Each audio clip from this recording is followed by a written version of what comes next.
Hello guys, चीज़ बात करेंगे Pawan Singh versus Khesari Lal. तो खेसारी लाल के लिए एक सबसे बड़ी न्यू अपडेट निकल कर आ रही है। Khesari Lal super duper hit song आने वाला है, तो इसमें पूरी जानकारी देंगे। तो अगर मेरे चैनल पर नहीं तो मेरे चैनल को लाइक और सब्सक्राइब और शेयर जरूर करें। दबा दें कैसे न्यू अपडेट सबसे पहले आप तक पहुंचे। तो उस सुपर डुपर हिट सॉन्ग का नाम है करिया सड़िया ये फिल्म। ये सॉन्ग वाला सुपर डुपर हिट होने वाला है खेसारी लाल यादव का। तो चलिए बात करते हैं पवन सिंह के बारे में। तो Pawan Singh new super duper hit song आने वाला है। तो चलिए वीडियो में आगे बढ़ते हैं। तो उस सुपर डुपर हिट सॉन्ग का क्या नाम है। तो अगर मेरे चैनल पर नहीं है तो मेरे चैनल को सब्सक्राइब करना ना भूलें। तो चलिए उस सुपर डुपर हिट सॉन्ग के बारे में बात करते हैं। तो उस सुपर डुपर हिट सॉन्ग का पोस्टर लीजिएगा। उस सुपर डुपर हिट सॉन्ग का नाम है चूड़ी हरी हरी। ये सॉन्ग बहुत ज़्यादा सुपर डुपर हिट होने वाला है पावर पवन सिंह का।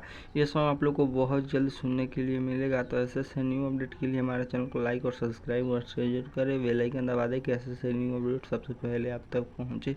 और इस वीडियो को ज़्यादा से ज़्यादा अपने दोस्तों के पास शेयर करें। तो चलिए मिलते हैं न्यू अगले अपडेट के साथ, तब तक इतना है।